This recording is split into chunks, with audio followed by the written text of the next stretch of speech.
All right, I have 3:03, so we're going to go ahead and get started. My name's Emma Parker. I am the Artistic Director from Center for Arts Inspired Learning. Some logistics before I introduce the other organizations and give some background about this. If you have your video on, feel free to keep it on, but you are not required to have that on. I am recording this session. We will not be sending this recording out, but I will send the PDF of the slides out to everyone, as well as some extra resources that we have for you after the session is finalized. If you have questions, comments, thoughts, please use the chat box. They will be sent directly to me. We will try to address those if possible at the end of our presentation. If not, those questions, comments will be, as well as some of the questions that you submitted upon registration, will be addressed in our breakout session. We will be having 2 breakout sessions to go deeper into what is trauma-informed care, how do we connect it to the arts, and how do we work with youth during this time currently and in the next upcoming school year. So those will be happening the first week of July, so the week of July 6th, and then the following week. I will send you, we will have those dates and times finalized, as well as the Zoom. Since you have already registered for this, I will pre-send you those Zoom links, so you're welcome to join back in with us. I will also ask you to sign up just via name and email for that again. So I'll send out that all after today's session. So a little background about Center for Arts Inspired Learning. We are an arts integrated organization that has been around in Cleveland for over 65 years. We are part of a national affiliate called Young Audiences. You may have heard of us. Our name changed about 6 years ago from Young Audiences of Northeast Ohio to Center for Arts Inspired Learning. We have a roster of artists that we work closely with to send youth into the schools and into venues like recreation centers, house of worships, after school settings. And we wanted to provide a better understanding of how to work with youth during and after the pandemic that has been caused by COVID-19. And I've brought together a panel of individuals from the organizations that you see on the screen. So we have the Center on Trauma and Adversity from Case Western Reserve. We have In Harmony Therapeutic Services, Cleveland Metropolitan School District, and then World Peace Teachings. And I'm gonna let each of these women introduce themselves. They're gonna give you a little bit about their background and what it is that they're gonna be talking to you about. Our goal is to give you a snapshot and some baseline understanding about what this work can do for you, how you can utilize it best in the work that you do, whether that is in a classroom setting, in an art space setting, or in something else that you're working with youth. We want this to be something you can walk away with some confidence and some tips to work with youth during and after this global pandemic that we have all gone through. So I encourage you, use the chat box if you have questions, come to the breakout sessions. I will send out my email directly to everybody on this, so we will be in contact with one another. And without further ado, we're gonna get started.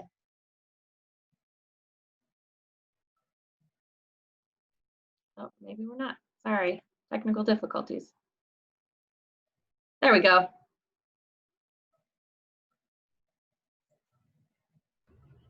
Hi, everybody. So my name is Leah Howe. I'm here with World Peace Teachings. I'm a teacher by trade, so I taught middle school here in Cleveland, and I went into graduate studies around the impacts of trauma on learning, and so I work primarily as a trauma-informed education consultant in Cleveland, the surrounding area. I also am an adjunct professor out of Lesley University in Cambridge and teach graduate courses on this topic, on trauma and how it impacts kiddos. And I'm so excited to be here with you. This is a powerhouse panel of women alongside me, and so I'm really excited to learn together today. And yeah, just welcome. And I think Emma's going to be sliding for us, so would you, next slide please? Yep. Thanks. So I just want to start off by pausing and saying, like, whoa, you are all remarkable. I know that in this panel or in this group today, there's a lot of educators.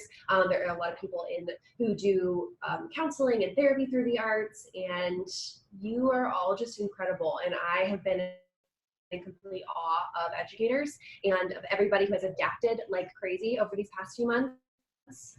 You're managing so much, so not only are you working hard to face changes in your own life, but you have completely revolutionized your work for kiddos. And that's just incredible. The work you're tackling right now is enormous. And I just want to acknowledge you all and the work that you're doing. I want to manage expectations. This is a really big topic, and this is really uncharted territory for us. And so we are going to give you the information we have, and it won't answer every question. And I just want to start by saying that because I feel like right now we have to be gentle both with ourselves and with each other. And so I'm managing my own expectations as someone who wants to know it all and do it all, by just saying it up front that I don't and I won't. And I hope you don't expect that of yourself either. I also want to encourage you to be comfy. We learn best when we're in comfortable conditions. So if you want to prop your feet up or grab some coffee or stand and walk around, it's the beauty of Zoom that you can move however you want. You can have a beverage and nobody will know what it is. So do whatever it is you need to do to be comfortable so that we can get through these next few hours together and really get everything out of it as possible. Thanks. Next slide, Emma.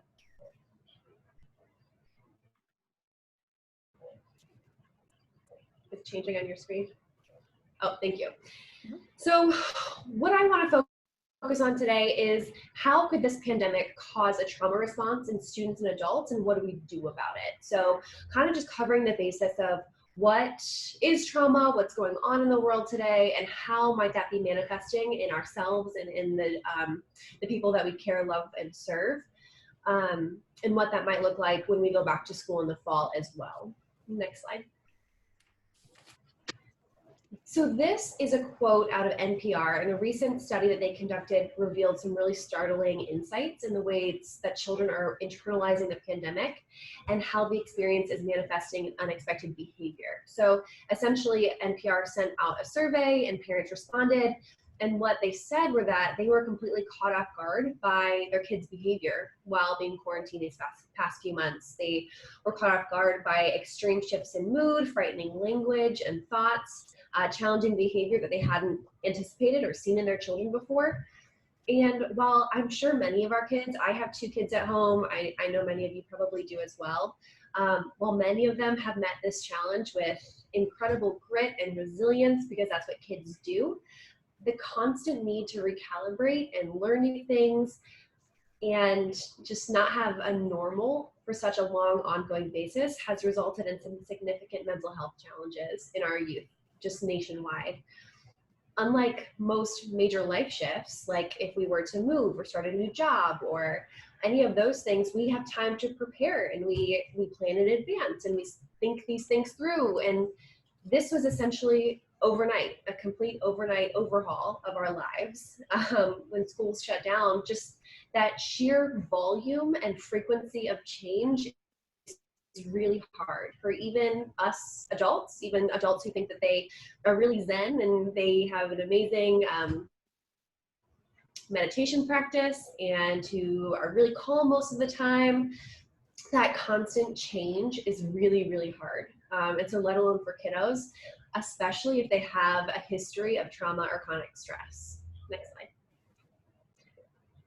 So I want to start by just understanding what is trauma, because I feel like it's become kind of a buzzword in recent years. And while that is great in that it's like we're gaining some awareness around trauma, it's also a little bit dangerous to consider it as just a fad or a trend. And so I want to make sure that we're all sharing the same language. So on the next slide, I have a definition. This is what I use in the courses that I teach. It's a pretty widely accepted definition of trauma that I just want you to know when I say trauma, what exactly I'm talking about. So Beverly James defines trauma as overwhelming, uncontrollable experiences that psychologically impact victims by creating in them feelings of helplessness, vulnerability, loss of safety, loss of control. So although we might hesitate to use the word trauma to describe our collective experience right now, the feeling of helplessness, this ongoing threat to our health and safety, the fact that so much of our life is out of our control, it warrants the consideration of a trauma response in kiddos and adults. We want to bear in mind particularly the kiddos who come from households that previously struggled with unhealthy experiences like neglect or abuse, food insecurity, unstable or transient living conditions. All of these things were compounded when COVID-19 hit our country.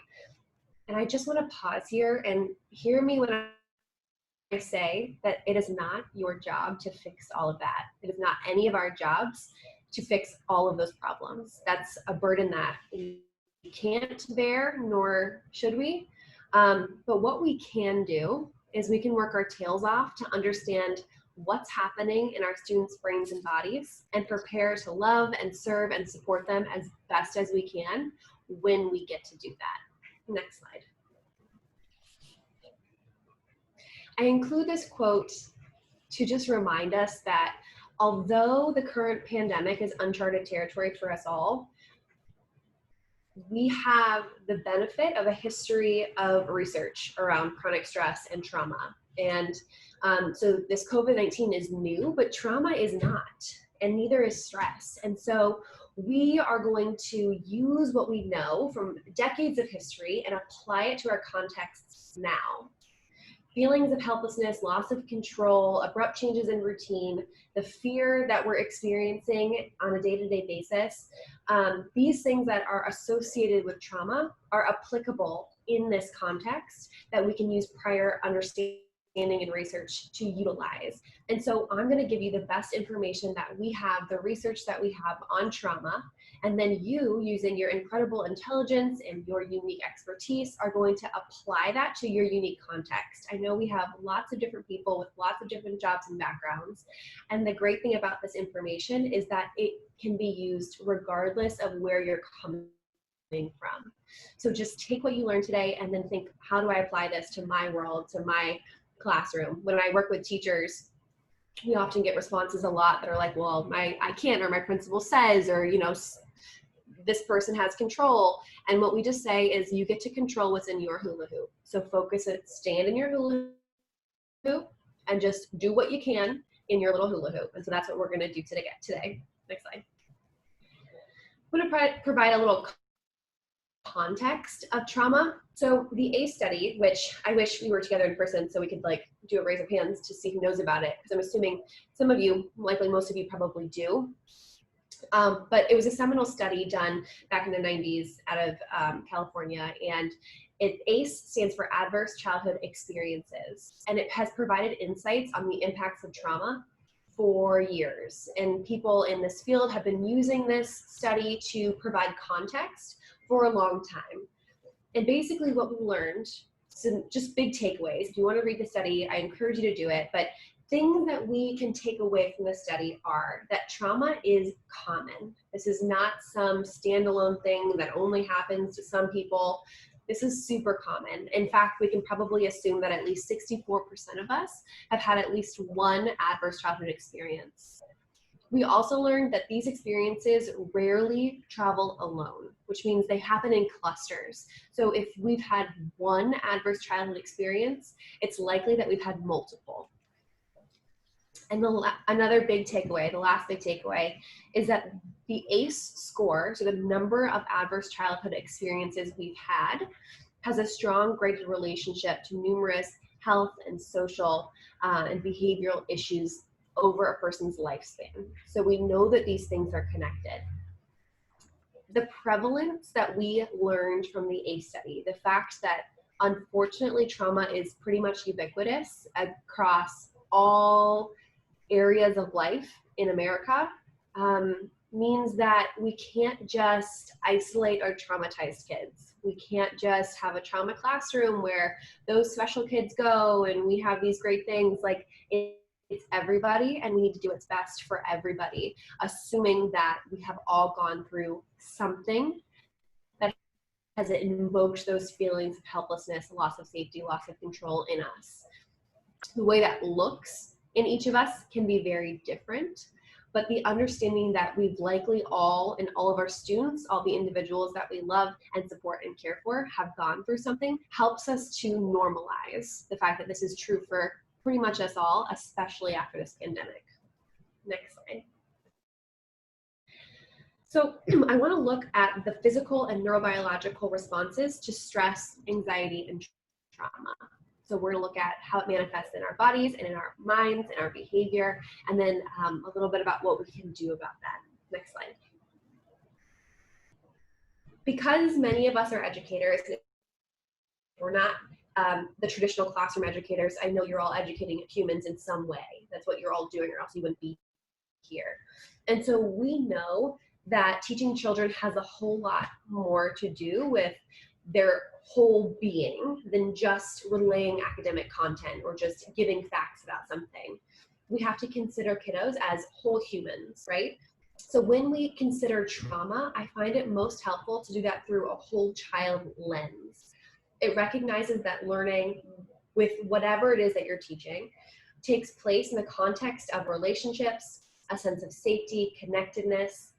In the same way, when we consider how the stress of the pandemic is impacting children, we can't just think about the COVID-19 slide as they point the academic lack of growth that we are expecting to see. We have to think about the potential of all of these areas of children and how they have been impacted. Like, of course, academics are important. I get that. I was a teacher. I understand that getting the information that we're trying to teach across, whether that is, regardless of what it is important. But these areas are also really important. Their relationships, their self-regulation, their competence, their physical health and well-being. These are all crucial to success at whatever task we're trying to support kiddos in. Next slide. I also think it's important to note that presentation is personal. That means that although we can assume that at a minimum of 64% of us have had an adverse childhood experience, the way that looks, the way we respond is very personal. And even in the context of this current pandemic, where we're all kind of living the same trauma, it ends up manifesting and being experienced very differently. So 3 things to consider when we're thinking about how we respond to a traumatic event. First are our individual characteristics. So that means our age, our developmental stage, our history, so things that we've done in the past, our intelligence, and by that I don't mean our aptitude or our IQ, but I mean our preferred form of intelligence. So you can think about Garner's multiple intelligences, meaning how we best intake and relay information, whether that's through kinesthetic learning, through hands-on, through visual, auditory, linguistic, interpersonal. The way that we learn impacts how we respond to these sorts of events, our personality, and our resiliency factors. So who we are as individuals impacts the way we respond, which is why 2 children in the same home can have extremely different responses to the same event. The second is environmental characteristics. That means the reaction of our environment, our caregivers, the support we did or did not receive, our community attitudes, cultural norms, all of these different things go into how we respond to the event. So thinking about the context of COVID, different communities responded very differently. I know that there are some cities where it is still the norm to wear a mask and maintain social distance, whereas other cities, it's as though it never happened. It's completely normalized now. We're out and about not wearing masks, and restaurants are open and all that good stuff. So if we're still experiencing feelings of concern and helplessness or loss of control about the pandemic, the way our community is acting right now will impact how we're internalizing that situation. And finally, our event characteristics. So the event itself, the traumatic experience, of course, has an impact on how we respond. So that means the frequency of the event, the severity, the duration, the persistence of the threat, and the proximity of the threat. So this is true of all experiences that can be considered traumatizing, which is why when we talk about trauma, we don't give you a list. We don't say these 10 things are trauma and everything else is something different, because it's completely personal. It's the way that we are responding to an event that makes it traumatic, if that makes sense. And so again, with the pandemic here, although we're speaking the same language around what we're going through, these event characteristics are still different, especially in regard to the persistence and proximity of the threat. Some individuals are able to feel not very threatened. They are in good health. They have not, they don't have loved ones who are at risk, whereas others with compromised immune systems or who are elderly or who have small children at home, that persistence to the threat is very real, and I feel this ongoing sense of threat as a result of the pandemic. So I put this in here to say that we all respond differently, and that's okay. And this is true of the pandemic and trauma in general. Next slide. When we talk about a stress response, I want to make sure we know that stress can be normal and healthy. It is something that's grounded in our bodies. We have stress for really good reasons. It's a physical response in us that historically has kept us safe. That's why our bodies have it. Stress allows us to adapt more quickly and respond to things when we need to keep ourselves safe. Currently, we are being required to adapt constantly and more completely than we have as a culture before. How we work, what we eat, where we go, what we do, these things that used to be the norm, that were just status quo, taken for granted, are now becoming things that we have to think about and consider, and things that are compounding the stress that are already existent in our lives are these day-to-day challenges that never used to be a problem. This is really the root of a lot of our stress right now. It's the fact that we are making so many more decisions than we've ever had to before. Just like you guys, I want to shout out again all the teachers and all of you out there who completely changed your practice to meet the needs of kiddos. That was huge. And it was because of likely eustress, which is on the right side of our little guy here, which is adaptive. It promotes safety. It helps us to change. It's fundamentally protective. So that eustress is really, really good for us. It's the way that you were able to revolutionize your work so quickly and completely. On the other side is stress itself. And this is not so great. It's maladaptive, which means it doesn't help us. When it doesn't help us, it's likely because it is chronic, which means it's going on all the time.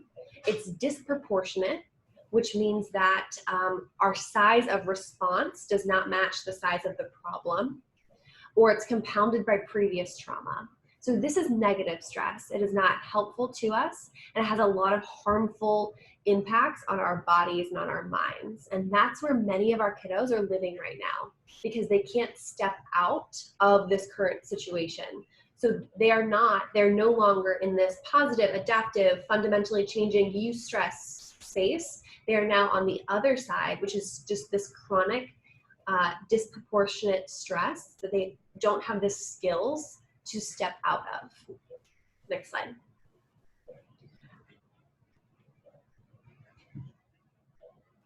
I think when we think about the whole child, the most identifiable changes that result from trauma are in the body, the physical body, because they're easier for kiddos to point out. So everything that we experience mentally and emotionally, it manifests in our body. These two things are incredibly connected. The correlation is well established in research and confirmed by the ACE study, which we talked about earlier. The ACE study showed us that higher experiences of trauma resulted in physical challenges. So on the left side of the person here on the screen, we see what some of these manifestations of chronic stress and trauma look like in the body. So when we hear kiddos, so this is something to look out for when you start having students back in your world or your kiddos back. When we hear kids complain about chronic headaches or stomach aches all the time, when talking really achy joints, things like that, tension, inflammation, those are all, they could be the physical manifestations of the stress that they've been experiencing. And this is often one of the ways that teachers and individuals who work with kids are able to point out when a student is in need of more support, when they have headaches every day, when they're going to the nurse really frequently with stomach aches. It's because this stress is impacting their body in all of these ways here on the left side. Next slide. A second component of the whole child was self-regulation. So this is a skill that comes from our prefrontal cortex, which is right here, right up behind your forehead. It's the most evolved, mature part of our brain. Our brains develop from the bottom up. So that means my 7-month-old baby, she's really working down here with just the lower part of her brain intact. This down here is where our stress response lives, in our low brain. It's in a section of our brain called the amygdala, which houses our fight, flight, freeze response. The more children experience stress, the more they use their low brain. So when you start at a young age, and this is the part of your brain that's most developed when you're young, if we're forced to use it, that amygdala is lighting up all the time because of stress or fear, we are more likely to use it in the future. And the reason is that our brains are creatures of habit, which means when we use a neural pathway repeatedly, it becomes the neural pathway that our brain jumps to immediately. So if we are, let's say these 3 months, 4 months, have repeatedly been feeling fearful or out of control or vulnerable or unsafe, and every day or every hour, we're using this low part of our brain to respond to that fear. When we are out of the situation and we are back in a safe environment, our brain is still likely to use that same neural pathway, staying back here in the low brain, instead of rising up to use the prefrontal cortex, where self-regulation and logical thinking happens. So we need to help students step out of this fear response in order to use their executive functioning. When you see on the screen, there's 2 brains. The stress brain has fight, flight engaged, and the executive functioning disengaged. The calm brain has the opposite. The executive functioning is engaged and the fight, flight is disengaged. That's because these 2 parts of the brain cannot function at the same time. They cannot function at the same time, which means if you are in a moment of fear or stress, you are operating out of your low brain and you cannot access your prefrontal cortex until you step out, whether that's through deep breathing, whether that's through calming exercises, and that's something that we can go into detail about, perhaps in a breakout session, about how do we get out of that low brain and into our prefrontal cortex so that we can help students begin using their logical thinking brain again. Next slide. The third part of the whole child was relationships. So trauma can undermine a child's ability to form relationships. So that ability to get to know somebody, to be close, that can be a challenge after experiencing a period of chronic stress. Relationships are, of course, an integral part of education or a part of the work that you do. You're obviously working in relationship with kiddos. And so research shows that being away from peers for the spring semester may result in underdeveloped social skills when returning to the activities in the fall or the summer. So many people are doing an incredible job of incorporating social, emotional, and interpersonal skills into their online learning, which is fantastic. But we should just be prepared for some of these things, such as lack of trust, difficulty interpreting verbal and non-verbal information, difficulty reading faces and gestures, lack of insight into relationships, poor sense of self, perspective taking, difficulty identifying emotions in their self and others, decreased motivation to relate. We should be prepared to see some of these in students so that we aren't caught off guard. Now, in kiddos who've spent this time at home in really safe, supportive environments, we will hopefully not see a ton of this. However, for our students with a previous history of trauma, this has only been exacerbated. And so we will have to go above and beyond to create a space for safe relationships when we return to engaging with these students. Next one. And finally is the competence. So competence, again, we talked about not just their IQ score, but whatever our competencies are. They can be really hard to grow and access when we are either in the midst of stress or have previously experienced a lot of it. Student competence is impacted or connected to their mental health. And so it's just important to remember that we're talking about all types of ability to get work done. So I want to focus on what will impact all of us, which is not a specific subject but it's executive functioning. And executive functioning is the ability to set a goal, develop a plan, carry out the plan, meet the goal, and reflect. And that is a process that we all engage in all the time, regardless of what our relationship with students is. We do executive functioning and we ask students to do it as well. So if we know, and I know later in the panel, somebody's gonna be talking a lot more about transitions, which can also be a challenge, attention, paying attention, what does that mean? How do I maintain focus on something for a long period of time, either from distance learning or in person? If we're gonna focus on one of these, I would encourage you to think about how do I support executive functioning in the students that I work with? Meaning, how can I help them through this process of setting a goal, developing a plan, carrying it out, and reflecting? How can I formalize that, and so that I am supporting that process as much as possible, with the understanding that it might be something that's a challenge after these months of stress. Next slide. I included this for those of you who work in an academic setting. This is, although I guess it is related to everything as well. This is from the text Helping Traumatized Children Learn. It's a text that I use in my classes. It's for free download. I don't get paid if you go download it, but if you want to, it's a great book. But they say that, not surprisingly, traumatic experiences have the power to undermine the development of linguistic and communicative skills, thwart the establishment of coherent sense of self, and compromise the ability to attend to classroom tasks and instructions, organize and remember new information, and grasp cause and effect relationships, all of which are necessary to process information effectively. So here is just a nice summary of all of the competency challenges that students might address as a result of the chronic stress of COVID-19. And so if we take each one of these out, we can at a later time discuss, how do I support their linguistic development? How do I support their communication skills when we return? What do I do to build up their sense of self, their ability to attend to tasks, all of those things? And if we don't have time to do it in our panel or together, you can take each one of these and look intentionally at mitigating or meeting those needs through the arts, through your work with kiddos, and to say, how can I, in the relationship that I have with kids, focus on cause and effect relationships as an example.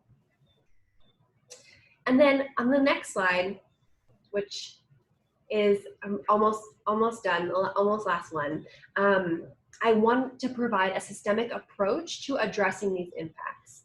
So we went over the way that trauma can impact the whole child, their physical health and well-being, the way it shows up in their body, their competence, all of the components of who they are as whole beings. But then what do we do about that? And in 20 minutes, you can see that we can only touch the tip of the iceberg, but I didn't want to leave you without some tangible, practical steps to take back with you into your practice. So the first step here at the top of the page is just understanding the impact of the traumatic experience. That's the first thing you can do in order to address the impacts, is to understand them. And you are on the path to doing that just by being here today.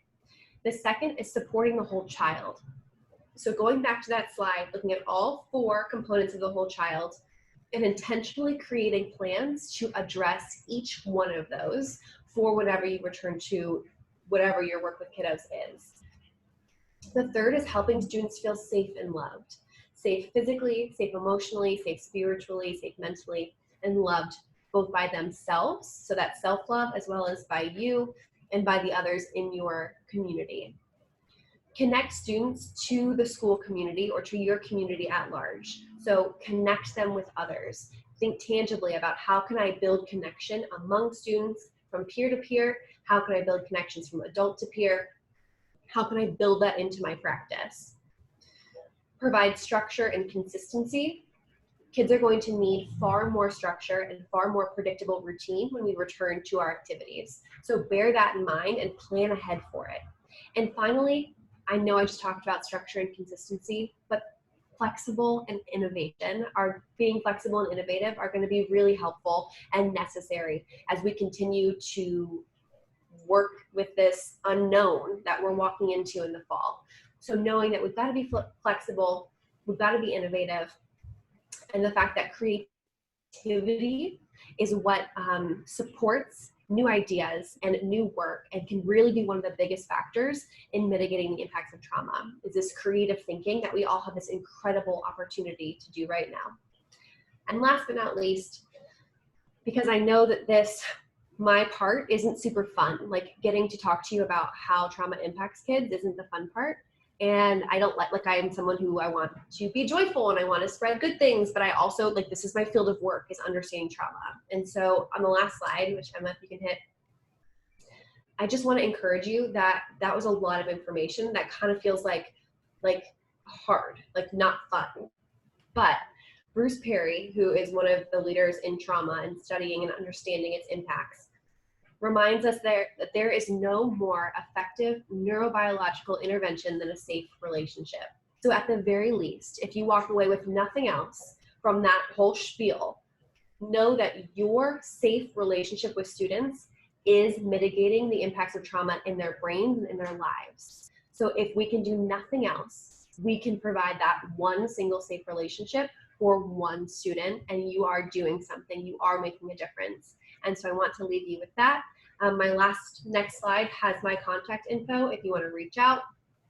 Again, I know that was a lot of information and it was just kind of an overview. We can dig in deeper together.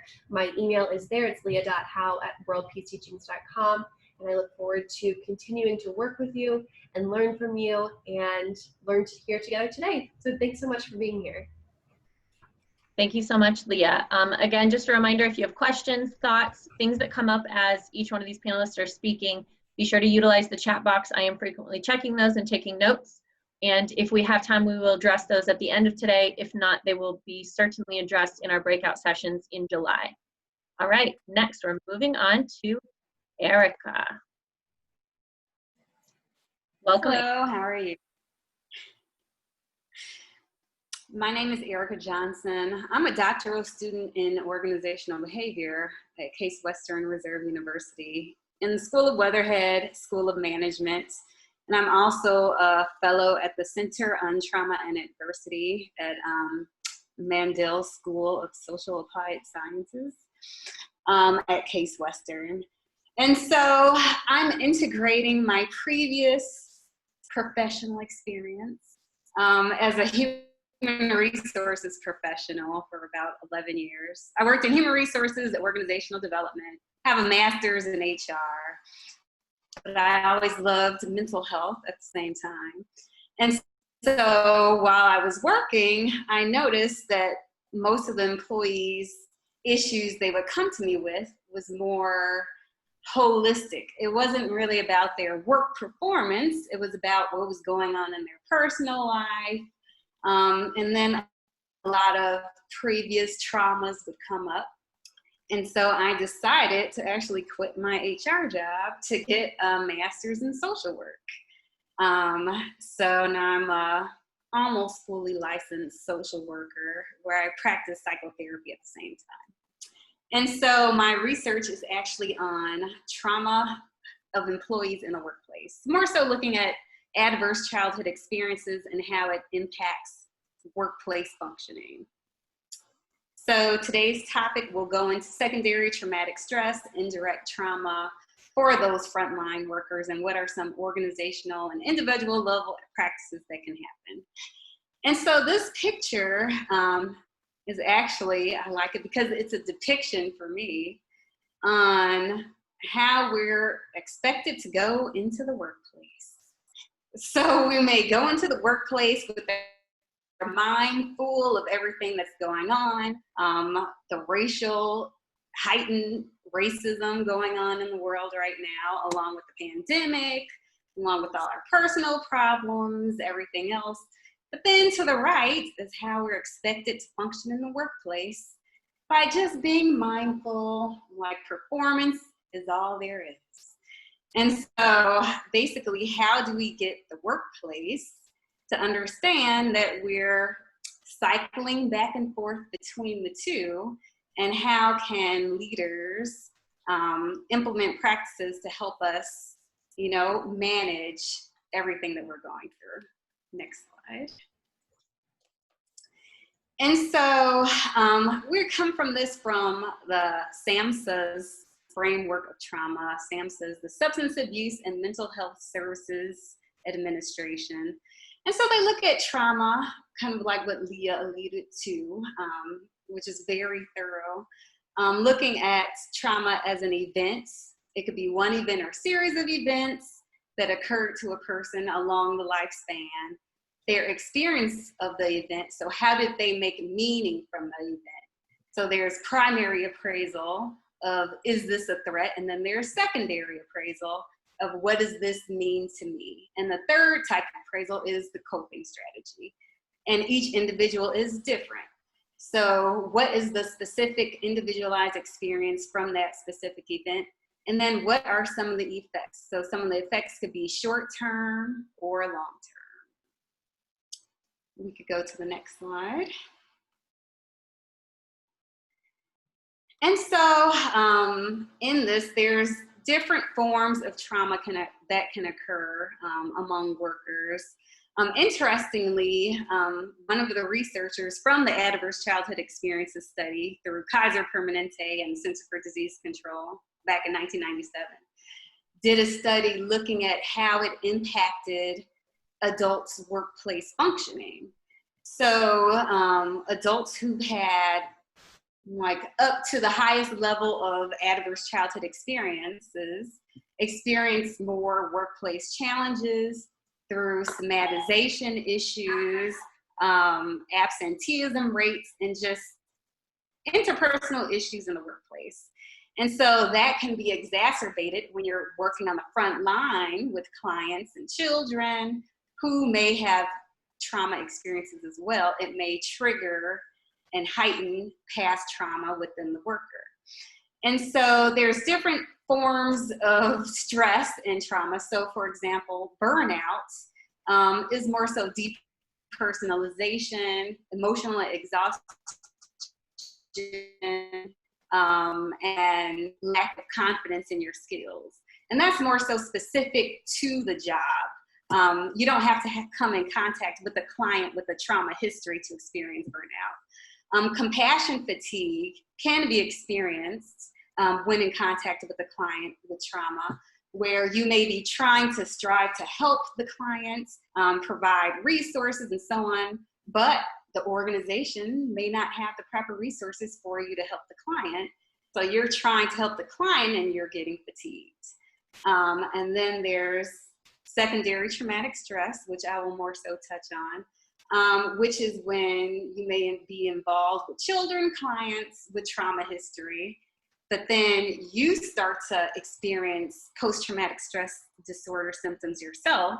So you may experience hypervigilance, avoidance, intrusion, intrusive memories, and so on, and it may impact your work. And then vicarious trauma is somewhat similar, except there's a lack of emotional and behavioral responses. It's more so your worldview is shattered by the experience of your client. So you can finally see through the eyes of the client. Next slide. And so with secondary traumatic stress, that can be even more impactful, negative impact in the workplace, because you start experiencing the trauma symptoms. You may have detachment from work. Basically, your whole performance is negatively impacted. And so how can the organization truly respond to this and have trauma-informed care, not only with the clients, but also with the workers? Next slide, please. And so this just goes through the symptoms of post-traumatic stress disorder, which is also similar to the secondary traumatic stress disorder. Again, with the somatic complaints that the researcher through the CDC found can increase absenteeism rates. And so that is one reason why there's a lot of employment instability of workers who have experienced childhood trauma, because going to the doctor often heightens absenteeism rates. And then with workplaces, there are studies that showed that the indirect costs of mental health concerns of workers actually is like millions of dollars more than medical costs. So how can we get the organization to look at mental health of workers instead of just focusing on physical health? Next slide. So again, this is more of the impact of secondary traumatic stress disorder, looking at cognitive impacts, lowered self-esteem, lowered ability to concentrate, work performance is decreasing, interpersonal issues. There may be lack of trust between coworkers or between supervisors. And also there's research on abusive supervision and organizational behavior that shows that supervisor-employee relationship can actually heighten post-traumatic stress symptoms in the employee. The physical symptoms, the somatization of the workplace trauma, lack of emotional regulation, the behavioral issues become more isolated. So then your colleagues may think, oh, the employee isn't a team player because they're isolating themselves. So it's just a vicious cycle. Next slide. And so with that, with PTSD or secondary traumatic stress, you can start to engage in a trauma identity. And so a trauma identity is more so trying to protect yourself. So like the amygdala with the fight or flight, you're constantly either hypervigilant or you're avoiding. So you're so focused on protecting yourself that your values begin to fall to the wayside. And so that goes along with shattered assumptions theory, where your worldview is now shattered and you're unable to integrate a new life narrative. And so how can you take those trauma experiences and integrate it into a life narrative where you can stay on track to your life values and live to your highest potential? Next slide. And so this also goes along with the job demand stress model. And so this shows that as the demands get higher within the job and personal life, resources from the organization or personal resources or resources just in your community network should increase as well. But if there's an imbalance, you can see the red, it leads to more strain and burnout, negatively impacting employee well-being. But as the resources get higher, it actually leads to higher work engagement, performance, and enhanced employee well-being. And so the next slide will show some organizational practices that can enhance the well-being. And so an organization that has more trauma-informed care interventions by realizing the widespread and long-term impact of trauma, recognizing its symptoms, putting into practice policies and strategies that actually mitigate re-traumatization. For example, like any type of punishment type of practices that may exacerbate underlying trauma, should be looked at. And so, of course, typically in the workplace, organizations like to put the onus on the worker to take care of their own well-being through secondary and sometimes tertiary interventions. But research has shown that the best type of workplace interventions to help decrease any type of work stress includes primary interventions as well. So primary workplace interventions are more proactive and they're more widespread for positive impacts for all employees. And so they can include job accommodations, workplace flexibility, actually recruiting the right candidate for the right job, making sure managers have the right skills to manage, And those are some of the proactive structural activities that organizations can do to minimize, secondary traumatic stress and any other workplace stressors. Secondary interventions are more so targeted towards employees that may have a high caseload of clients with trauma. So one intervention could be to lessen the caseload of, high trauma clients for an employee and have more of a different mix of clients so that there will be mitigation of secondary traumatic stress. Some other programs include, for example, like biometric testing or smoking cessation programs and so on. Whereas tertiary activities are more reactive, but they get to the mental health and well-being of the employee. So tertiary isn't really utilized that often either. It depends on what resources the workplace has. And so that's doing, providing some type of journaling or mindfulness programs or cognitive behavioral therapy informs programs or employee assistance programs. And so for the best practices for an organization to mitigate that secondary traumatic stress is to have a combination of all three and not putting the onus on the worker. Next slide, please. And so these are just some extra strategies for promoting staff wellness. So incentivizing self-care, making it a priority in the workplace. Don't punish an employee for taking a mental health day. Adding it in the daily practices, adding it in their performance review. In the annual performance review, a manager can make it a core competency to practice self-care. Provide required trainings, especially for social workers, teachers, healthcare workers, and so on, that they go to on a quarterly basis. Just encouraging a culture of wellness. Also, supervision is key. So, of course, as a social worker, had to get supervised to make sure not only that we were on track, but that we were actually processing the emotions of the clients, in a healthy way as well. So that could go along the lines and across disciplines. Next slide, please.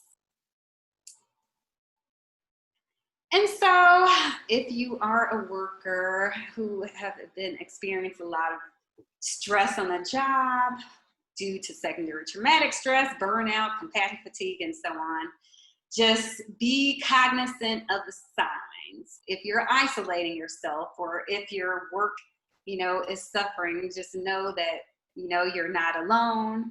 Talk to your manager about it. Process it, because then you may take it out on the clients as well. So make self-care, at the top of mind. Next slide. Yes. So again, making self-care a priority. Do what makes you feel healthy, whole, and fulfilled. Next slide. And so self-care is a two-step process. So there's pleasure skills, and then there's mastery skills, upregulation and downregulation.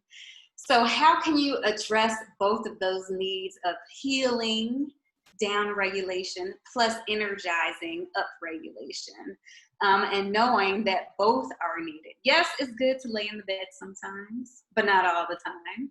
Yes, it's good to work out, but don't be obsessed with it. So there's a balance. You need both. Next slide. I believe this is the last slide.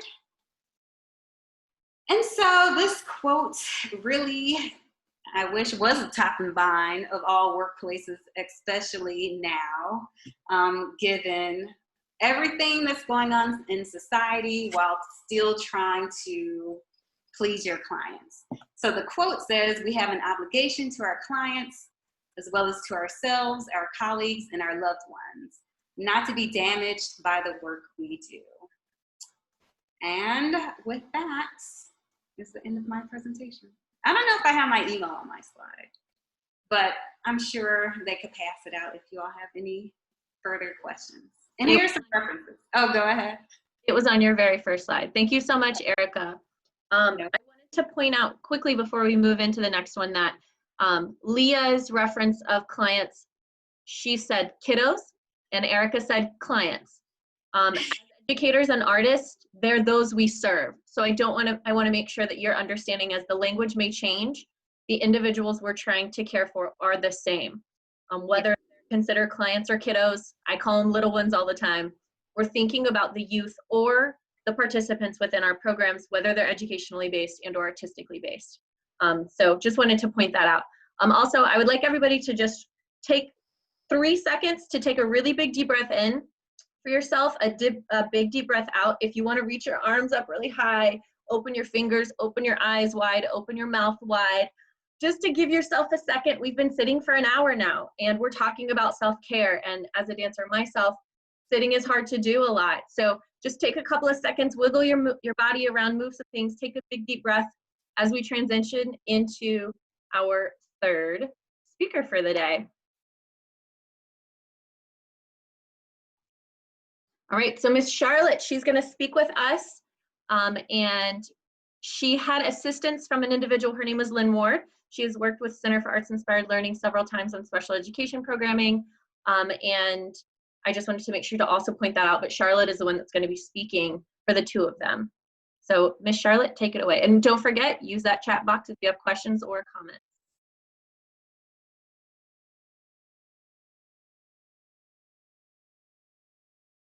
Charlotte, you're muted. I'm gonna have you start one more time. Okay, I'm unmuted, right? Yes, you are. My professional career, I actually started off as a police officer. So Cleveland police officer for 15 years. Life changed drastically for me. So I went into education, early childhood. I was in special ed preschool for about 10 years in a classroom environment. And then I transitioned into itinerant teacher. So itinerant simply means a traveling teacher. And as a part of that itinerant duties is assessment. So I am a part of a multidisciplinary assessment team. We look at children, we determine kind of what's going on and determine do they require special needs, or do they have special needs, or are they okay? Should they just be in a typical setting? I'm also a member of Milestones Diversity Task Force. So that's a little bit about me. Next slide. So these are questions for yourself, and these are questions to think about for kiddos, your clients, some just questions. So in the last 3 months, have you felt unsafe? What were some of the emotions you felt? What did you do about those feelings? In the last 3 months, how often did you have to address your feelings of vulnerability? So just to keep that in mind, think about yourself, think about the people you serve. Next slide. Now, I don't know if this is going to be able to come up.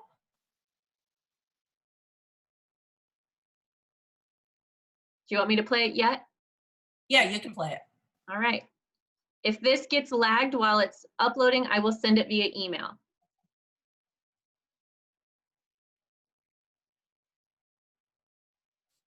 So again, I'll send this out via email if it lags a bit. Everyone has a story, and that story is filled with chapters that have made us who we are today. Those early chapters of that story sometimes are the ones that define us the most. The Center for Disease Control has estimated that over half of our nation's children have experienced at least one or two types of childhood trauma. That adversity can have lasting effects.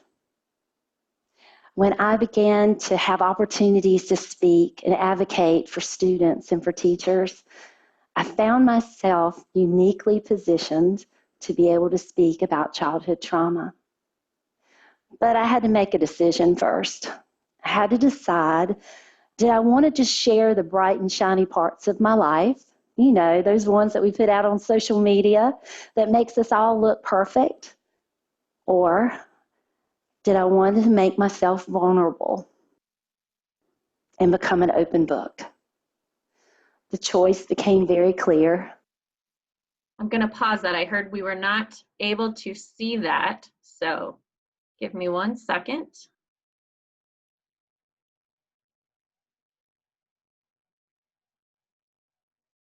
Let's try that one more time. In order to make a difference in the life of a child, I had to become transparent.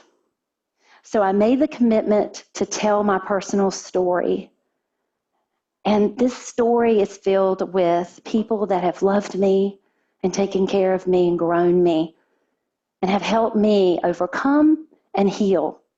And now it's time for me to help others do the same. When I first started school, I was the picture of normalcy. I was from a good family. I was always dressed nicely, had a smile on my face. I was prepared for school. But my life was anything but normal. By this time, I had already become a victim of sexual abuse, and it was still happening. My parents didn't know, and I had not told anyone else. When I started school, I felt like this was going to be my safe place, so I was excited. Imagine my dismay when I met my teacher, Mr. Randolph. Now, Mr. Randolph was not my abuser, but Mr. Randolph was the epitome of everything that scared me the most in my life. I had already started these self-preservation techniques to where I took myself out of positions where I was going to be alone with a man. And here I was, as a student, I was going to be in a classroom with a man every day for a year of school. I was scared. I didn't trust him. But you know what? Mr. Randolph would turn out to be my greatest advocate. But in the beginning, oh, I made sure he knew I did not like him. I was non-compliant. I was that kid that was disengaged. And I also made it really hard on my parents, too. I didn't want to go to school, so I fought them every morning getting on the bus. At night, I couldn't sleep because my anxiety was so high. So I was going into class exhausted, which exhausted children are cranky children, and they're not easy to teach. You know that. Mr. Randolph could have approached me with frustration like so many teachers do with students like me, but not him. He approached me with empathy and with flexibility. I was so grateful for that. He saw the 6-year-old was tired and weary.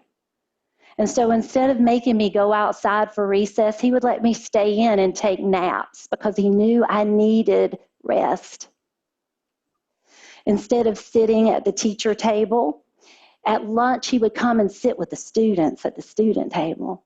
He would engage me and all of my classmates in conversation. And I now look back and I know he had a purpose for that. He was listening. He was asking questions. He needed to find out what was going on.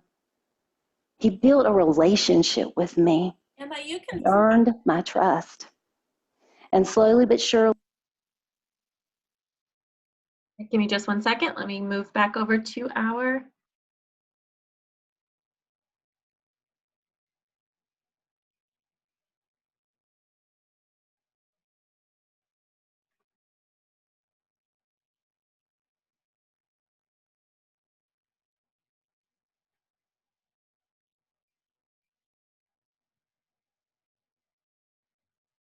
Okay, from that TED Talk, there are two really big takeaways, and that is maintaining flexibility and building relationships. As a classroom teacher, I struggle a little with the flexibility part. I have a little rigidity there, and I have to work on it. I don't have a problem with building relationships, but the flexibility part of a classroom, it's like you have to do it at this time, we have to do it at this time. And I feel that at times it has really worked against the students. So I think in this time where everything is so crazy, we may want to be more structured because everything is so chaotic, but it's flexibility I think will help in a classroom setting and building relationships. So like, it's not binary thinking. Get away from the binary thinking. Take time to be curious. Find out for your students when you're building a relationship, what's important to them. I think the arts builds itself to self-expression, so that's all part of what is important to me.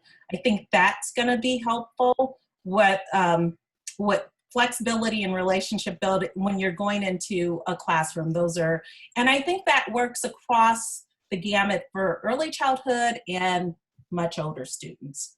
You can go to the next slide. So we've talked about the ACEs, but there have been some other traumatic events and with the COVID, with the racial tensions going on. And I think one is the loss of a familiar routine. So I'm using myself.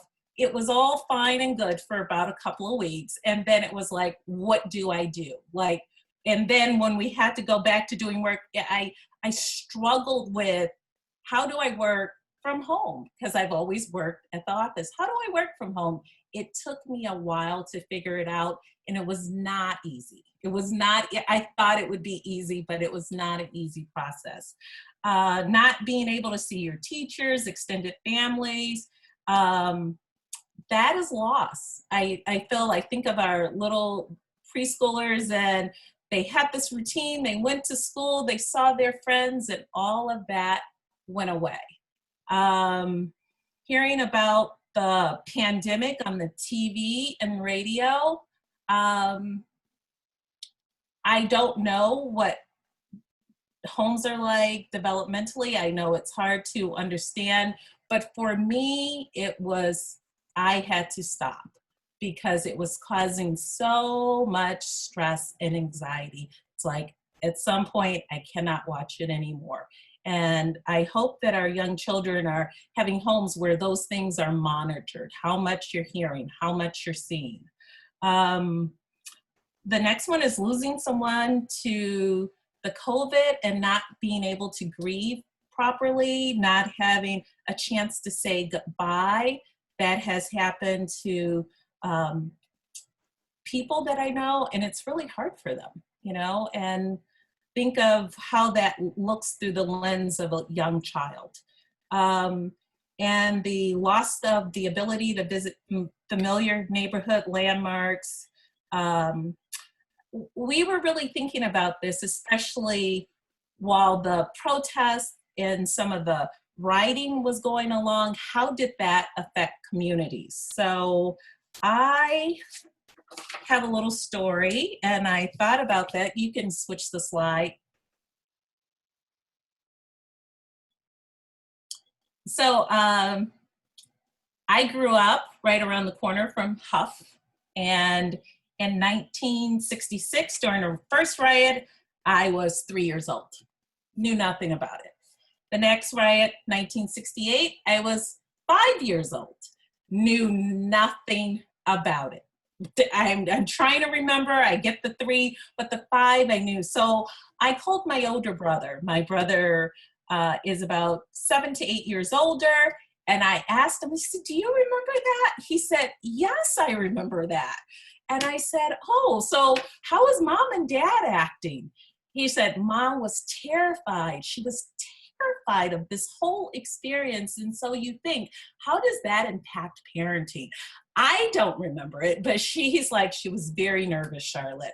And I said, well, what about dad? She's like, well, you know, he continued to go to work. And it's like, oh, okay. So you have a 5-year-old's perspective, no memory. And then you fast forward to my brother, who was 13, 14, very aware of what was going on, very aware of what was going on in the community, and could still gauge parental response. Could still say, wow, mom was really this way. So when I think about now, I think some of those protective factors can be supportive adults who filter information and shelter children. Of course, growing up in the early 60s, 70s, children did not have the same amount of access to news, the same amount of access to adult conversation. So we were just more insulated anyway. Culture of parenting, like I said, was different. It was, you know, when I was growing up, you did not participate in adult conversation. When adults were talking, it was like looked at like, please don't be in our conversation. So that automatically created some protection. But there is, when older children, even if that is still in place when you're older, they know, because like my brother was able to say, hey, Ma had these feelings. She felt this way, and that does affect parents, your stress level, your trauma. It affects all of it. So communication skills, the ability to communicate about thoughts and feelings in a safe and non-judgmental environment. So children need to be able to say how they're feeling, you know, say, this is how I'm feeling. And that helps also, I think, relationship building. So you communicate, they communicate, it's reciprocal. There needs to be that ability. Flexibility. So again, I struggled with this. It's the process. It's not the product. So think of that when you're going to classrooms. It's the process and not that finished product that's going to be really important. Next slide. So we have some strategies that may help for the COVID. Again, developmentally appropriate conversation, promote the creation of a community of caring for each other, use language that elicits a sense of safety, and advocacy. We talk a little bit about that. Allow students to participate in planning process for your time together in order to develop a sense of control and agency. Nurture students' attempts at advocacy by and be willing to negotiate with them by guiding and modeling. Use visual and social stories to provide consistency and expectations. And for the racial injustice side, again, developmentally appropriate conversation. So what you say to a kindergarten is going to be way different than how you talk to a middle schooler. Flexibility, being willing to deviation from plans to adjust topics the students bring up. Understanding historical context and societal framework of current events. Being curious and learn about different perspectives. Frequently checking in with your own attitudes. Remember that conflict can build connection, and remain curious and aware of personal bias. Next slide. When we think of cultural responsiveness, again, the whole child approach is important during normal times, but it's imperative during crisis. Stress response, since all of this has been going on with the racial tensions, the protesting, the riot, I think people, it's the history that's so difficult. So stress responses are influenced by past life experiences. So that is huge when you're in that area. Prior interaction with systems such as schools, healthcare settings, and expectations based on their cultural backgrounds. Failing to recognize the role of culture in shaping students and family responses, unintended consequences, distrust between students and schools. And I think that is it. That's all I have. I have some resources. I think it would be very beneficial to finish listening to, I don't know that it's on there, but I can get it to you, the remaining part of that TED Talk. Thank you, Charlotte. I will make sure to send that out when I send the email out to all participants after today with this recording as well as the slides. Okay. All right, thank you so much, Charlotte. Again, there was one question that I do want to bring up that came up earlier about deep learning within this area. As trauma we've gone from COVID also into what has happened with racial injustice and the riots and the protests. We will go deeper into that in one of these breakout sessions, but Charlotte did hopefully answer a little bit of those questions of how you can respond to your kiddos or your clients or your students or your little ones when you're with them. All right, now our last presenter is Alicia Ruby. She's from the In Harmony Therapeutic Services and also is a roster artist with not only Center for Arts Inspired Learning, but with the Ohio Teaching Artist roster. So she's gonna try to tie everything in together as an educator, but also an artistic educator who works in arts integration. So how can we continue to do the work that we want to do with the youth and the participants in our programs through the arts and enhance this work and kind of bring everything together from what the wonderful presenters that have already talked about into what it is that we're going to implement come fall or hopefully summertime as well. So, all right, Alicia. Oh, there's one more slide for references. Again, you'll receive these. Alicia, take it away. Hey everybody, it's good to be with you this afternoon. Like Emma said, my name is Alicia Ruby. I am a board certified music therapist. My primary instrument is voice. I have a master's degree in vocal performance. I am also the executive director and founder of In Harmony Therapeutic Services. We are a Cleveland-based not-for-profit music therapy and expressive arts practice.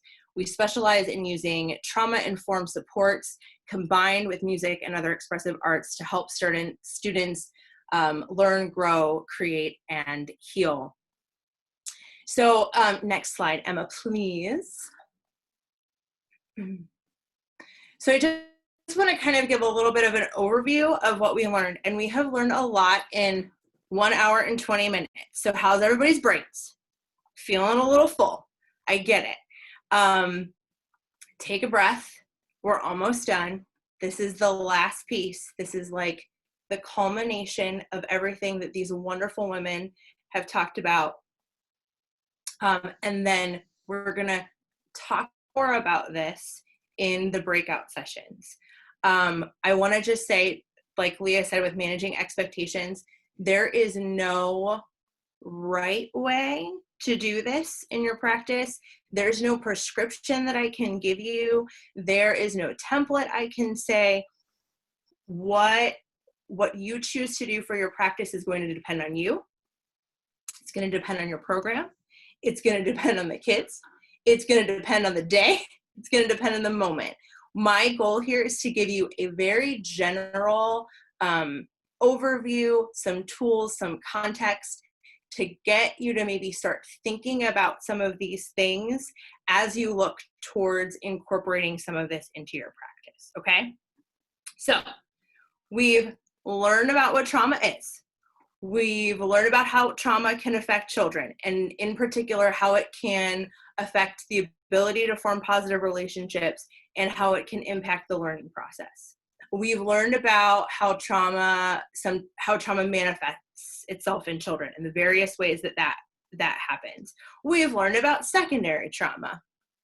And so I want to go back to what Leah talked about in her presentation about these steps to addressing the impact of trauma.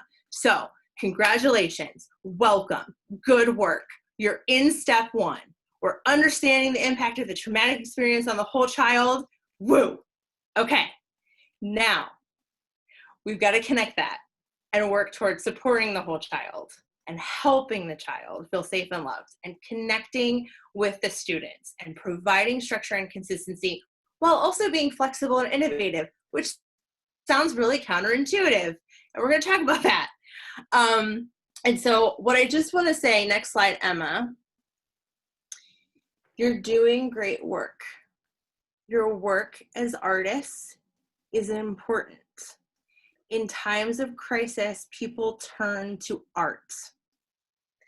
And so there's a quote from Rachel Remen that I'm going to read for those that may be in the webinar on a call.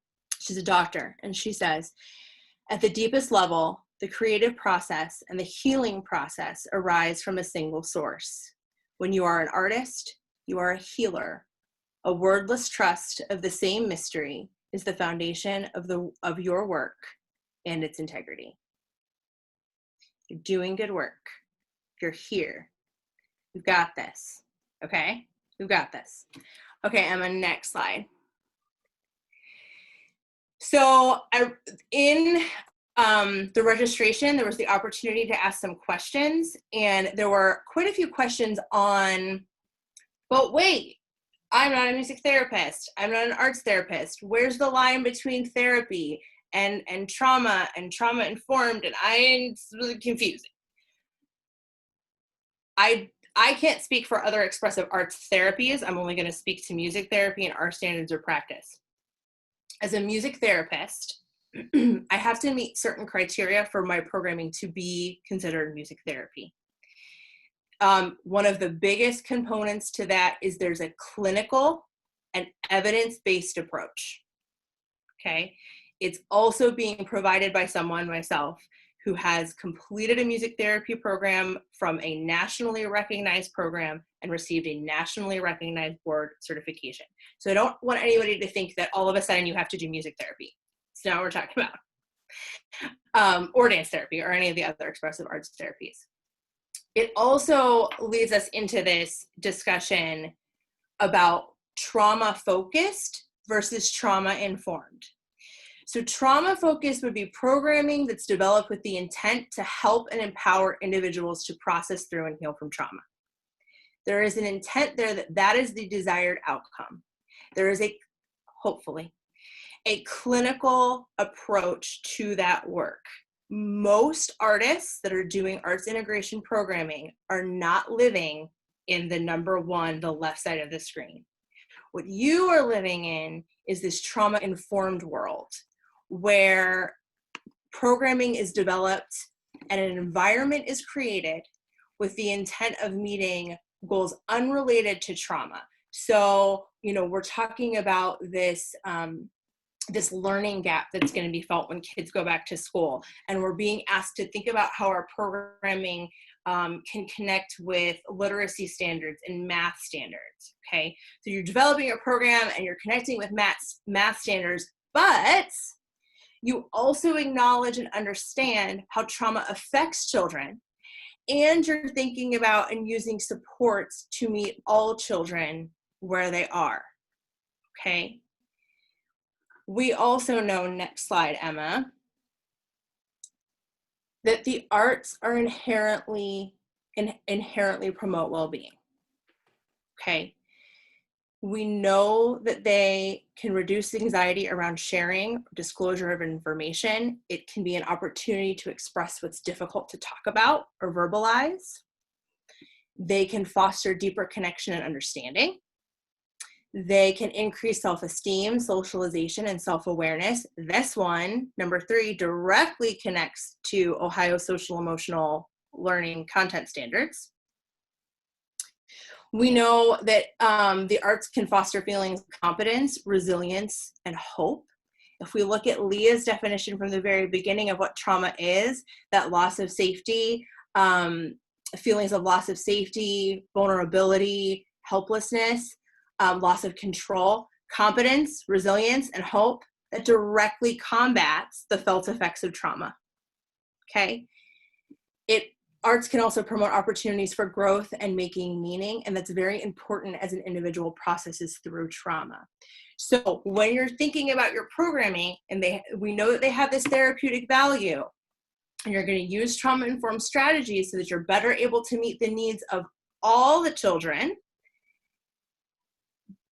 an outcome of that may be that you help someone process through their trauma. Though it's not you're not trauma focused, that's not the intended outcome. It may be an outcome. And in this time, where there is so much trauma, it's definitely a plus, and it's why we do what we do. Okay, next slide, please. So I'm going to talk about some tools for practice. I'm going to talk about them within the context of 2 areas where we know trauma can impact children. This idea of fostering positive relationships and improving the learning process. Again, this is not a prescription. There's not the one way. This is not the way. It is just some context to get you to think about these things. Next slide, Emma. So we're going to talk about planning, structure, connectedness, and communication. These are not things that are in isolation of one another. They are, when used, they should be used in collaboration with each other. They affect each other, okay? So I'm going to talk about them each individually, but you can start to think how one can affect the other and how you can use one to impact the other, okay? The first one is planning. We talked about the need to be flexible and innovative. That is true, 100%. There is also a benefit, though, in planning for as much as you can, so that in the moment, you may have already planned for things that you need to adapt and be flexible for. For example, some questions that you might ask yourself in your programming. Am I going to assign seats? How am I going to do that if I don't know their names? Should I do that? If I'm bringing materials in, are children going to be upset if they don't get a certain color? That happens a lot in the preschool rooms. Are they going to be upset if they don't get a certain type of material? Are they going to be upset if they don't get a certain opportunity? How am I going to handle that? I need to think through that. I need to plan through that, because in the moment, if something starts to go awry, and it will, and it's okay, the ultimate goal is to not feel that sense of that we all feel, right? That is the goal, okay? And there's like so many things you can plan for, but one of the things that I really intentionally and thoughtfully plan through are transitions. Transitions can be very dysregulating for children. They can hurt feelings of being unsafe. They can be confusing because they're unstructured, you know? It's just the way that it is. It's also when your focus as an artist is spread in a bunch of different directions, and so you may not pick up on subtle interactions between students that all of a sudden explode into a big thing, and you're like, what just happened? I don't know. So planning through what transitions look like when children enter your program, when they exit your program, and within your program can be really helpful. And I like to think about this in a sensorial type of way. So I think about, during these transitions, what are the children going to see? What are they going to hear? And what are they going to feel? And originally I was going to give you an example of in-person programming, but because I want to structure this and acknowledge that the world we live in is the world we live in, I'm going to give you an example for virtual, okay? So let's say that you're in the middle of a Zoom program and you are transitioning from one activity to the next. What are they going to see? Do you have your materials right next to you so that you can quickly grab them and bring them? Or are they across the room to where you have to leave your seat? So what are they going to see? What are they going to see you do in that moment? What are they going to see their peers do? Do you have videos turned off or videos on? What are they going to hear? Do you have everybody muted? Are you going to provide a time for the kids to talk during that transition? If they're entering the Zoom call, is there calming music playing, or is there a bunch of talking with people just entering and talking? What are they going to feel? Are they going to feel your sense of, oh, that material's over there and now I have to leave, or I left something downstairs and Are they going to feel their peers shift in energy? How do I control that? Okay. One way that I use all the time are visual schedules. They're like a staple. I have binders and binders of icons that are laminated and Velcroed, because that's what I do when I'm stressed, is laminate things. And in my space, I have this big poster as Velcro, and I have icons that have actual pictures, because we know from this presentation that trauma can cause children to have difficulty processing verbal information. They have pictures of the instruments and the activities, and I can move them around if I need to between groups, but when the children enter the space, the schedule is right there. They don't have to wonder what's happening next. They feel a sense of structure and safety in knowing what's happening, okay? That leads to the next one, which is structure. What does the structure of your program look like? Is there a coherent beginning, middle, and end? Are there clear activities and transitions? Have you thought through what that looks like? How do the kids know when there's a transition, when it's time to move on to the next activity? Are you telling them? Are you showing them? Are you doing it for them? If your program's a residency, is it consistent from week to week? With the caveat, I like to think of it in terms of like cooking spaghetti and throwing it against the wall and seeing what sticks.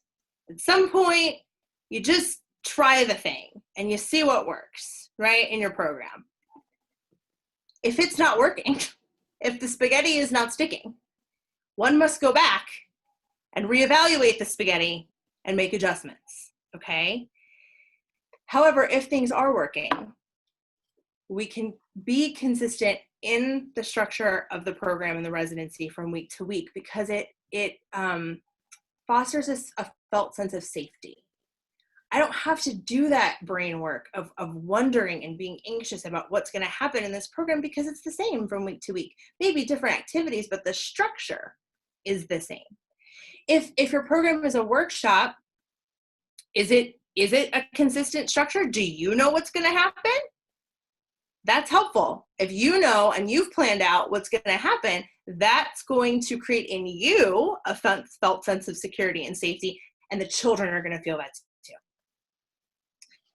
It's going to foster connectedness and engagement, and through choices, we want to do that too. So choices give children a sense of responsibility and autonomy, which can lead to this idea of connectedness and engagement. However, open-ended choices can cause confusion and anxiety. Example of an open-ended question. What material do you want to use today? What we want to think about are contained choices. Example of a contained choice. Would you like to use markers or colored pencils today? You can also think about this in terms of experience. So, would you like me or a friend to help you?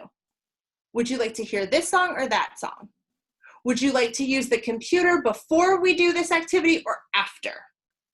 Okay, those are all examples of contained choices. You have to be able to follow through, though, on their choice. If you don't have colored pencils, don't offer colored pencils as a choice. Because if they choose colored pencils and you say no, you've just done damage to the relationship with that child, because now they can't trust you. What do you mean? You offered me colored pencils. And now you're telling me no? That's going to lead into the next thing about this connectedness. So choices, good. Contain choices, great. Make sure you can follow through. Okay, connectedness. Connectedness and communication, we're going to talk a little bit about here, and then I'm going to move to the next slide, not quite yet, Emma, where I'm going to talk more about this in depth. So this idea of connectedness, we want to be doing things with as opposed to or for. I'm just going to let that sit for a second before we talk about it in the next slide. We want to be focused on the journey and not the destination, okay? That's the same thing that Charlotte just said, that we're focused on the process, not the product. We want to be doing things that are promoting trust, that are facilitating communication and openness, that are building or increasing self-esteem through creative expression, that are increasing social connection through support. We're offering support so that we're connecting. The other piece of this is this communication. We want to be neutral. We also refer to this sometimes as an assertive tone. One of Leah's colleagues refers to it as the sky is above me, the floor is below me, clean up your materials. It's not good, it's not bad, it just is, okay? We also want to make sure that we're composed and that we're communicating composure. And modeling these things also, right? If we're asking the children to do it, we need to be doing it. Being neutral and composed is very hard to do when you yourself are having a stress response. So next slide, Emma. This is where this comes into play. This is my most favorite chart ever. I use this chart all the time, and it's my check-in chart. And for those of you that might be on a call and not able to see it, I'm just going to kind of describe it. So on the y-axis, we have control, expectations, if you will, with high at the top and low at the bottom. On the x-axis, we have support, this idea of encouragement and nurturing, with high to the right and low to the left. And then in between are 4 boxes. We want to foster connectiveness by doing things with and being in this restorative zone. This is where we have high expectations and we have high support and we're functioning at an optimal level and we're cooperating and we're collaborating and people are taking responsibility and being held accountable and we're using a neutral tone and we're composed and everything is going amazing, except that we're human beings. And as our stress response increases, we are likely to default and go out of that optimal zone and into one of the other 3. So we have, typically there's 2 that we default to, either punitive, hello, I default to punitive.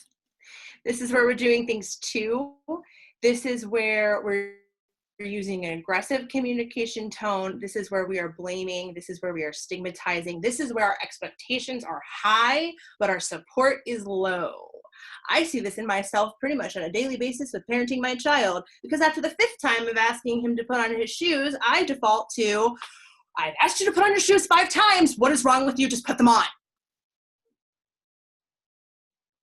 It's a little punitive. I have now crossed over and I am no longer in restorative. I have entered the punitive zone. There's also the permissive zone. This is where we're doing things for. So we have high support, but very low expectations. Emma's raising her hand that this is where she defaults to. This is rescuing, excusing, reasoning. We're using a very passive voice. This is, if I'm sticking with the example of my child, oh, it's okay, honey. Will you please help mommy and just put your shoes on, please? Oh, no, okay, I'll do it for you. I'll just put your shoes on for you. Okay? So imagine what that would look like in your programming. There's also the not neglectful zone, which is where we have low support and low expectations. This can happen, but this typically happens when we are in crisis ourselves. We're surviving.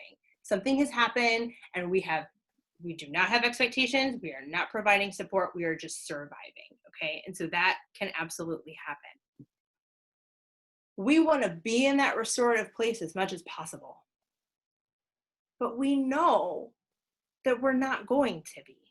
We can't. We're human beings. We've got our own stuff. We've got our own trauma. The key is to know when you're going into one of the other ones. Do you know which is your default right now? If I asked you, could you think of it? When you feel yourself start to pull away from restorative, that's when you've got to develop strategies to get back there as much as possible. And this ties into, next slide, Emma, this idea of secondary trauma and self-care. Erica told us secondary trauma, the stress response, can impact various aspects of ourselves. If we're being professionally impacted and we have the example that she used, low morale, that's probably going to affect our planning. If we're being impacted cognitively and we're having difficulty concentrating, that's probably might impact the structure of our sessions, of our programs. If we're impacted interpersonally and we're feeling a sense of mistrust, we're probably not going to feel connected. It's going to be harder for us to foster connectedness. If we are being impacted behaviorally and we're irritable, you better believe that's going to affect the way we communicate with people. Much like we don't have to guess anymore which of our students experienced trauma because of this moment, we are living through this moment too. We are experiencing this traumatic moment too, in our own unique, individual ways. We don't have to guess anymore if we've experienced trauma, because here we are. So no longer can self-care become the thing that gets pushed down to the bottom of the priority list. No longer can it be the thing that you say, man, I really want to do my art for myself, but I don't have time for that right now. Can't do it. No one's going to advocate for your self-care but you. You have to identify what you need, and especially what you need in this moment, and then you have to fight and make it happen. If we're thinking about programming, I kind of think about this in like small, medium, large, short-term, medium-term, long-term things that we can do. So if you're in the middle of programming and things start going off the rails, right? It happens, right? You can deep breathing. And I like to use mantras are helpful for me in the moment. So I'm just going to use myself as an example. Things are starting to go awry. I'm starting to have that self-talk of, oh my gosh, I'm a terrible artist. What is happening? This was not what I planned for. Why are the kids acting like this? I'm starting to feel punitive, and why can't they just do the thing? Pause. Breathe. Don't hide it from the kids. Show them. Show them what to do. Breathe. If you need to take 15 seconds to breathe, you breathe. And then the mantra that I say is, I am changing the story I am telling myself. Right here, right now. That narrative of I'm this, I'm that, they're this, they're that, done. What do they need? What are they asking for in this moment? What do I need to do? And then you change the narrative and you do it. Is it 100% foolproof that works every time? Nope. But it gives me a better shot. Next level, I guess, would be like a buddy system. Who's your accountability partner in this work? Who are you talking to? Who's also doing this work? Who's also has knowledge of what it is that you're doing and how this works? Your feelings are valid. Your emotions are real. You deserve to talk about that and collaborate and talk through that with people. The next step is this intentional self-care? What does that mean for you? We talked about this idea of healing versus energizing, up versus down. You know, is it this idea of setting boundaries? Does no need to become a more frequently used word in your vocabulary? Are you going to counseling? I see a counselor. I see a counselor once, if not twice a week. I am proud of it. I feel no shame because it allows me to be a better mother, a better wife, a better artist, a better boss, and a better human being. Because I am able to do that. I'm able to talk to somebody. I said this before, but is it that you are experiencing your art for you? A lot of times as artists, we push our art to the side, especially as artists that are doing this work, right? The art becomes about who we're serving. Are you connected to your art?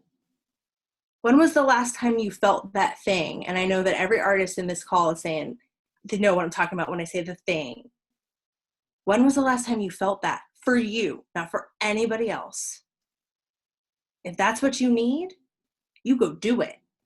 As soon as we get off this call, you create a plan and you figure out how to go do it. Okay? You got to commit. You got to promise yourself you're worth it. The work is worth it. You cannot do this work for these children in this time without taking care of yourself. So next slide, there's some more information for you. I'm linking, the Ohio Arts Council did a trauma-informed panel last year. Part 2 is up on their YouTube page. It's an Ohio perspective. It features 2 arts agencies that are doing this work and incorporating this trauma-informed work. I've also linked to the Ohio Social Emotional Learning Standards. If you are not familiar with this document, you've not looked at it, I would highly encourage you to look at it, make it a PDF on your desktop, refer to it, all the things, start thinking about how your programming is connecting to the things in this document.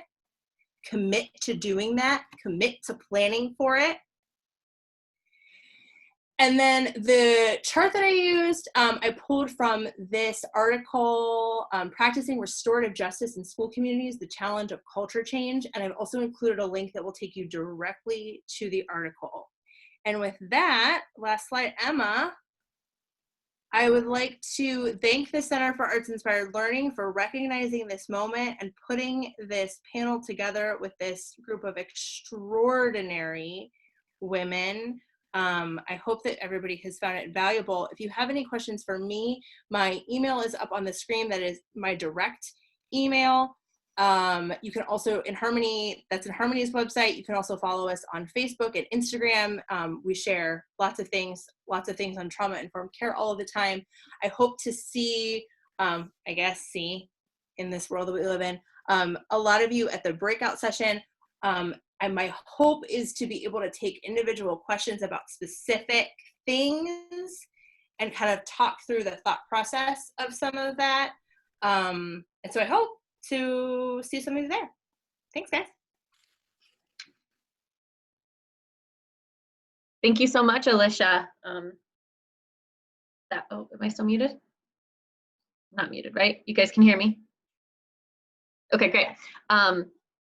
Yeah, so first of all, I want to thank the panel, the amazing women that spoke on their own experiences as well as their knowledge that we can hopefully that will inform our own practice. And not only as educators, but as artists, like Alicia was on her soapbox about, which I so appreciate, because I too am at fault for focusing on the youth sometimes and the work more so than my art form. We have just a few minutes left. I do want to open it up for any questions. There was one that I've been answering a few via chat, but if anybody has any specific questions, I am going to stop sharing my specific screen and just go to see everyone and then allow you to unmute. Maybe. I can All right, so if you can see all of us, if you would like to either physically raise your hand, I know there's a way to raise your hand and or put anything in the group chat, this is the time to do so. I will send all of this information out via email, direct from my email, because I know sometimes email blasts go into junk mail, so you'll get something direct from me. So we have just a few minutes. Anyone have a specific question to what was spoke about today or something to think for us to think about for the next 2 breakout sessions?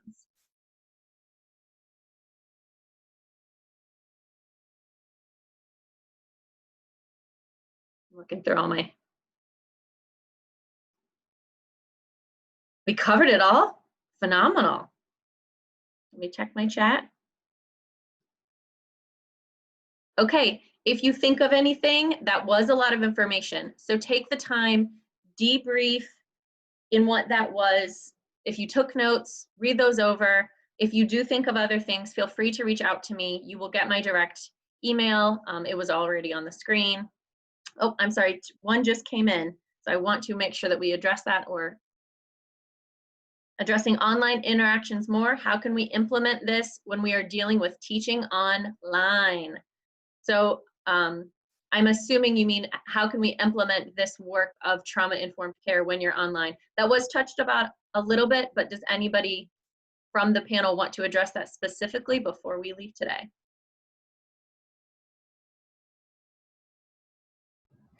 I think that that might be a really good breakout topic. Like, I think that's a pretty big, and if there's interest in kind of digging into the specifics about how we translate all this online, I've got some resources and such that we can add to our resource guide as well, and maybe talk more about next week.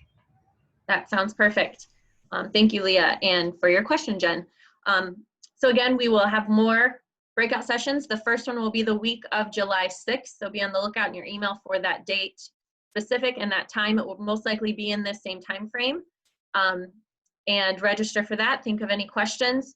Take this information with you. I hope you all learned something new, experienced something new, connected, saw some faces you might not have seen before. And thank you for the work that you do as artists, as educators, as people that are advocates for the youth that we work with in Northeast Ohio and throughout the state, because I think there are some Columbus artists with us. And I hope you have a great rest of your day. And thank you again from everyone. And panelists, I'm going to ask that we stay on the call.